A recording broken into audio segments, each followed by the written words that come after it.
oh shit, I'm in the wrong seat. No, I want to shoot an intro. Yeah. When you pointed to me, I realized I was in the wrong seat. Hi! Jazz fingers! We're back! Shout out to all you dirtbags, man. Appreciate y'all checking in on this Patreon exclusive edition of Herb and Two. Listen, man, most of y'all have at this point probably seen Sinners, the movie. Shout out to Ryan Coogler. Shout out to Michael B. Jordan. Shout out to everybody that was in it. I shouldn't even name him because there was so many people in it that was super, super dope. We want to chop it up, man. So we're going to spend, maybe half hour or so just chopping it up about what the movie was, what we thought it meant, some of the innuendos that were within it. And two, did you like the movie? It's a great movie. I'm laughing at myself, right? Okay. Because before you said, shout out to Ryan Coogler, shout out to Michael B. Jordan, I was in here in my head like, what's the motherfuckers' names? That's why I'm here. Like, I'm bad with names in movies. I'm bad with niggas that's in real life. I was in my head like, what's his name? Listen, it happens all the time. I'm bad with it in life, but I was like, the movie, at least I remember that. It happens, it'd be so much. Me and E was at a barbecue like a couple weeks ago. This lady came up to me like we grew up together for, I swear to God. She grabbed me like, hey, I'm like. She was standing face to face. What else can I do? Like, I do the same shit. I don't know nobody. I'm like, hey. As soon as she walked away, he said, you don't know her, do you? I was like, not at all. I have no idea who that was. I have no idea. I just be like, what up? I'm nice. I don't know that motherfucker. Oh, it was terrible. We got to be better. Yeah. But yeah, Sinners. I don't. It was. I'll be honest. I told y'all in the chat, I didn't really have any real desire to see the movie. Right. Nothing against Ryan Coogler, or Michael B. Jordan, none of them. I just vampires, spirits. That's not really my bag on movie shit. But I did go see it. Mm-hmm. Great movie. Man, I had every desire to see it. I told somebody I don't think I went to the show since maybe Juice. Mm-hmm. Like I don't go to the show. Did they call the show there, or was it the fucking drive-in? Like, I swear to God. At the film. Like right at the film. At the picture show. At the picture show. I was at the picture show. Like, I ain't no big movie dude, you know what I mean? Yeah. And I definitely ain't watching shit that ain't all black. I don't give a fuck, you know what I mean? My kids be laughing at me like, even when we watch movies at the crib, like, we're not watching no slave shit no more, Daddy. That's the only shit I really watch. Because that's the only shit that's all black people. I don't like slave. You know what I'm saying? Yeah, they overdo it. It's the only shows that's got all black people. So other than that, I ain't really fucking with it. But when I saw this, I was like, immediately I wanted to see it. And I knew it wasn't about vampires. Right. Like, even from the little clips, I could see the innuendo. I was like, oh, this is deeper than that. Mm-hmm. And from a standpoint of a horror flick, after seeing it, it wasn't a horror flick. No, it wasn't. In my mind. It was horrific. Yeah, it was horrible. Right. What y'all mean? Horrific. No, I mean as far as like all the innuendos and things and the messages. Yeah. The real black life. It depicted the horrible experience of black Americans, for sure. Yeah, real shit. It was a movie about black identity, you ask me. Yeah. You know what I mean? Yeah. So I fuck with it, man, from the opening scene to the closing scene, right? And even when they closed the scene down, and then it came back with the middle credit and then the end. Then the ending storyline, and shout out to the Coogler for including Chicago in the conversation. Right, Chicago is the capital of blues, always has been. Salute to Buddy Guy. Buddy Guy was in it, right? But for people who don't know, today, even in Chicago right now, if you go to like 22nd in Michigan, there's something called the Blues Museum, essentially. Mm-hmm. Yeah. But it's really the original office of Chess Records, where all blues records came from, pretty much. That was Music Row right there. It was, right? But that museum still stands today. Yeah, and it's a beautiful garden. Right, it's been made into a museum, but it was actually, it would have been Def Jam of that era. Sure. You know what I mean? Sure. So them including Buddy Guy, salute to them for including Buddy Guy. You still got Buddy Guy, still has his club down there. Yeah. And Chicago is still the epicenter of blues. No doubt. You know what I mean? And we were just having a conversation a minute ago with another guest, and we were just talking about the imprint black people have had on American culture. And American culture kind of streams through its music, if we're being honest, right? And we've invented all original versions of American music. Facts. Which was a phenomenal scene in the movie.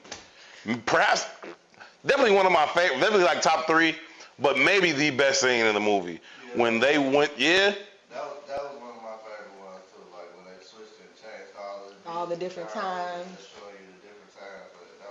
It depicted the good times painting, or I forget the real name. Yeah, that was dope. That was Ernie dope. Barnes painting. Yeah. That was super fly. How they went, blues and the soul, R&B, rock, twerking. They had the Crips, the Bloods in there. Like they shout out to them for that. That was all fire. the way back to tribal and Yeah. Tribal. Yep. from the crux, and even we laughing, twerking, or even footwork for that matter. Yeah. You can really relate that all the way back to Africa. All of it go. Yeah, it still goes back. So that's dope. I loved it. The thing that made me want to see it, oddly enough, was when I learned that it was a vampire movie, right? Mm-hmm. Because I don't typically like movies that are about oppression or Sure. slave type stuff. Unfortunately, that is our history, so I get it. Right. So I felt like it being a vampire movie would make it more digestible Added a different for me, layer. right? Yeah. But then when we actually watched it when we was traveling in Louisiana, me and my daughter. Oh, is that where y'all were? My friend and her daughter, so it made for like really good conversation after with them and with us. But it was a point in the movie when the vampire stuff was happening where I would have left the theater. I told my friend, like, if you would have been like, let's go, it's too much, I would have left too. Mm-hmm. But I'm glad that I stayed because it was like so much more than that, And also, that was kind of late in the movie. Like, relatively like 45 speaking. minutes in. Yeah, that was a little bit later in the movie where they introduced that. It wasn't like this gory, vampire, blood-sucking, neck-biting movie. But it was from the jump. important, though, that it was vampire. Name of the movie, what's the name of the movie that doesn't start the vampire stuff until the end? The most popular one. Dust to Dawn. Dust to Dawn. So it was kind of like, I think it kind of went on to that track. Like it. I saw a lot of people comparing the two. I heard that too, but I don't see that at all. I don't either. From Ryan actual Coogler seeing the said movie, I don't even see where they would. Only thing you can compare to that is the vampires and the lateness of them coming at the end of the, But that's interesting. Before we turned the cameras on, me and Herb was having a conversation that said this is the only conversation that happens in Black life. And Herb said so many people can't see it. Mm-hmm. Right? We only tend to see what's apropos in our face, and the story is in between the lines. It's the nuance that really tells the story. That ties it all together, yeah. Can we do this? Since you're talking about this now, can we talk about what we think the message of the movie is? And I feel like you're going into that anyway, but let's touch on that. Let's talk through that. For me, the umbrella message of the movie was really understanding Black identity, also in understanding the flaws of how we leverage Black identity.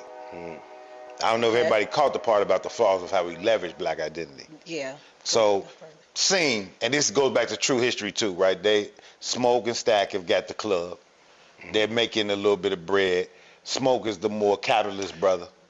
Give me my money, right? And there's people coming into the club with wooden nickels. Most people don't even know this. That was a real form of currency on plantations. That's what the conversation is. You work this as a wooden nickel, right? And Smoke was like, fuck that shit. I want real money, right? U.S. currency. U.S. currency, right? Well, Stack was like, man, fuck that shit, man. These people having a good time. Let them come in. They and work the fields all day. Let them work the fields all day. Let's let them appreciate what we bringing to them. Back to the conversation we were just having a minute ago about us embracing us. Come on. Right? It has to be something bigger than just the dollar. Right? The imprint of the vampires coming into the club, the imprint of the vampires coming into the club was about greed. Right? Because the first decision was, nah, we just don't fuck what y'all doing. Beat it. Right?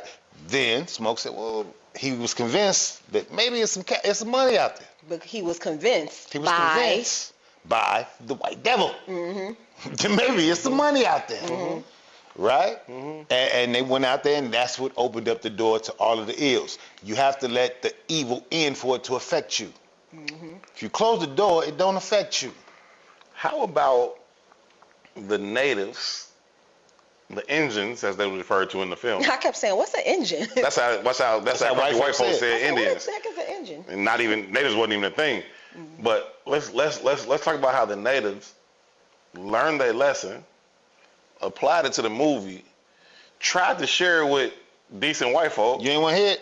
All right, die. You're like, we gotta go, bro. We out, bro. Say, hey, you got a wild motherfucker in your crib. We need to deal with that right now. Before this